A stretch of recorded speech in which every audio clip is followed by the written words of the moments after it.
Ang sarap talaga mabuhay. Ang sarap maging guwapo. Welcome back again sa ating YouTube channel, Derek Nuelsa, ang Adonis ng Kalinga.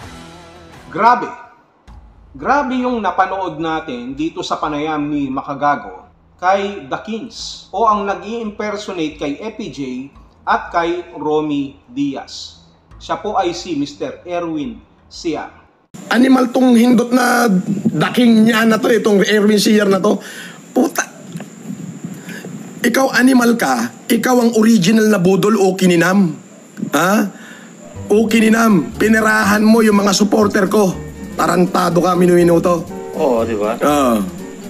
Ikaw ang original na budol animal ka. Eto na, sabi ko, pagbagsak ito ng January 2, medyo magsasalita na ako. Hindi ko na kaya At itong binigay sa akin na 15,000 pesos na ayaw ko sanang tanggapin, kaya lang ipinilit nila at wala na rin ako magawa, ito pala yung magpapahamak sa akin. Lahat na vlogger, wala akong pwedeng pagsabihan. Pag sinabi ko sa kanila yung problema ko, tungkol dito sa sweldo ko, at sasabihin lang nila, pareho ka na muna umimik. Kasi may GC kami, ikaw ang pinag-uusapan. Wawasakin ka raw. Eh bakit?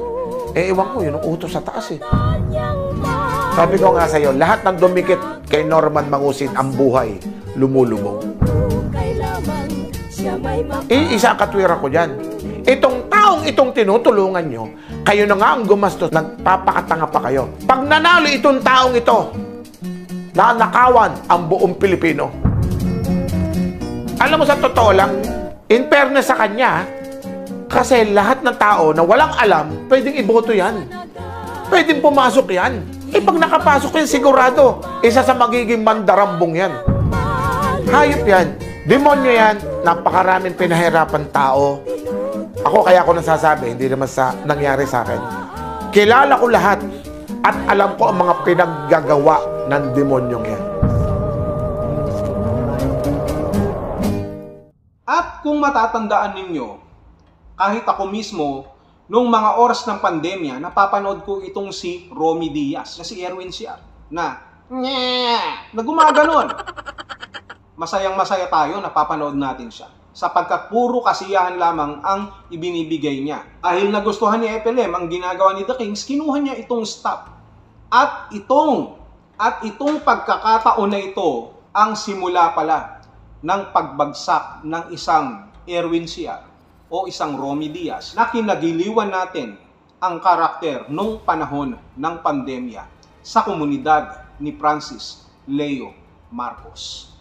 Alam nyo yan, kahit ako mismo nakakapanood, kapag siya ay umaakyat sa live ni Yama, talaga namang masayang-masaya ang lahat. Talaga namang yung mga OFW ay nagkakaroon ng kasiyahan kahit panandalian lamang. Nawawala po ang kanilang pagod, ang kanilang homesick, at dahil dito, nagkakaroon po sila ng ligaya. At yung ligaya na yan, ang nagiging dahilan para sila po ay magpalipad ng maraming kulay. At si The Kings na rin na nagsabi, halos 25 days lang, nakakalikom sila ng 8 milyon sa palipad pa lamang yan. E paano pa yung iba na naibibigay sa kanila? Ganon kalaki ang mga natatanggap nilang pera nung mga oras na yun. Nasa kabila ng mga ngiti, pagpapasaya pala na ginagawa nitong si Romy Diaz ay mayroon pong mga katanungan sa kanya pong puso. Mayroong hinanakit, hindi para sa kanyang sariling luho o kung anuman, kung hindi para ma-survive ang pangangailangan ng kanyang pamilya na ipinagkait sa kanya, ipinangako sa kanya, subalit ito ay napako, palubog ng palubog, pababa ng pababa, na parabang kanta ng sex bomb na spaghetti pababa. And speaking of spaghetti, yung pagkain na yan, hindi na ihanda sa birthday ng anak ni Romy Diaz, ni Erwin Siar, ni The Kings. Hindi rin na ihanda nung Pasko. At mas lalong hindi na ihanda nung bagong taon na sa kabila ng kaliwat ka ng putukan, ang puso ni Erwin Siar, ni The Kings, ay sumasabog din ng mga oras na yon. Dahil wala siyang maipang tustos na para kainin man lang nila na pagsalu-saluhan ng kanilang pamilya dahil sa pangako na napako at hindi matupad-tupad. Imagine mga ka-Adonis, mga kalingap, at yung mga ibang kahombre dyan, at mga naniniwala pa rin kay FLM, itong tao na ito, si The Kings, pinagtrabahuhan niya yan. Na kahit malungkot siya, pilit niyang gumingiti para sa inyo, para pasayahin kayo. Subalit hindi natin nakikita until now na nalaman natin in details na nahihirapan pala si The Kings nung mga oras na yun. Inamin niya kay MG.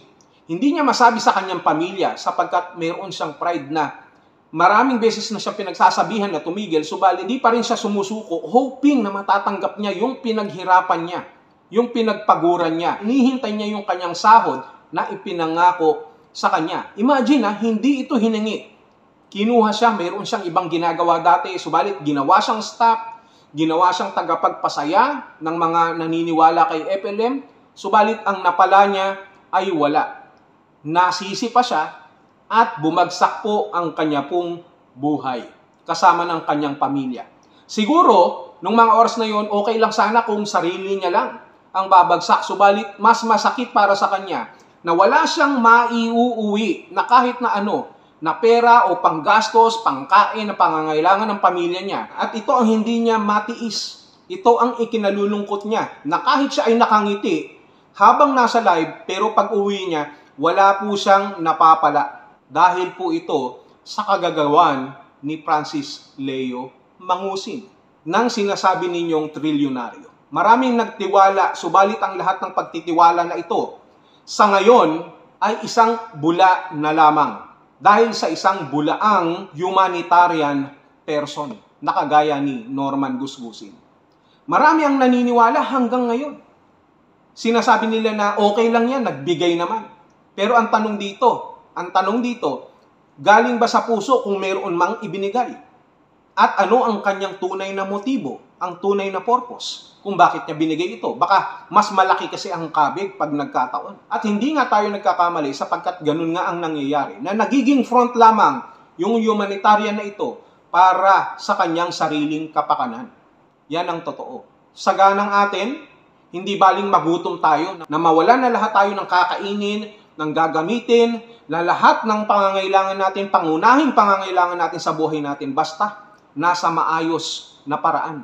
Basta wala tayong taong niloloko, wala tayong taong tinatapakan, wala tayong taong sinasaktan. Subalit lahat ng yan, kabaliktaran ng ginawa ni FLM. Kaya nga, kung si FLM noon nakulong at nakalaya ngayon, pansamantala, mukhang muling magbabalik sa oblo itong si FLM. Dahil sa mga revelasyon na unti-unting lumalabas at nakikita nga natin ang mga personalidad na bumubuo ng istorya ni Norman Mangusin dito sa mga kinakausap ni Makagago. At isa nga dito, si Erwin Siar, si The Kings, si Romy Diaz. Grabe. Sa totoo lang, mga kalingap, mga kadonis, naawa ako. Kung ikaw ang nasa kalagayan ni Erwin Siar, ni Romy Diaz, na habang nagpapasaya ka, subalit at the back of your mind, iniisip mo pag uwi mo, wala kang pera. Wala kang sahod, ni hindi mo alam kung kailan ibibigay sa'yo. Pero yung konting pag-asa na iniisip mo na at any point in time ay sasahod ka, subalit hindi nangyayari. Kada magla-live ka, masayang masaya ka. Kada magla-live ka, may naibibigay ka sa iba na kasiyahan. Subalit pag uwi mo, pagpatay ng camera, pag uwi mo sa pamilya mo, wala kang maibigay na para sa kanila. Yun yung pinakamasakit. Lalo na sa mga magulang. Hindi na lamang sa kanyang sarili, kung hindi doon sa kanyang anak, nag-birthday, nagpasko, nagbagong taon, wala po lahat ng yan. Hindi lamang yan, nakapangutang pa siya.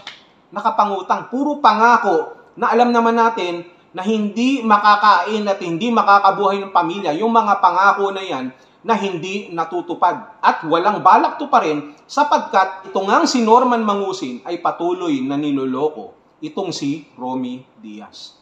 Yan ay base na rin doon sa kanila pong usapan sa panayam ni Makagago kay Romy Diaz. Masamang-masama loob ko nung time na yon kasi birthday nung anak ko, gusto ko man lang papasko, December 22. Ito yung masakit. December 22, ang isang tatay kasi, pag December wala kang iisipin ko din may ibili ng pamasko anak mo.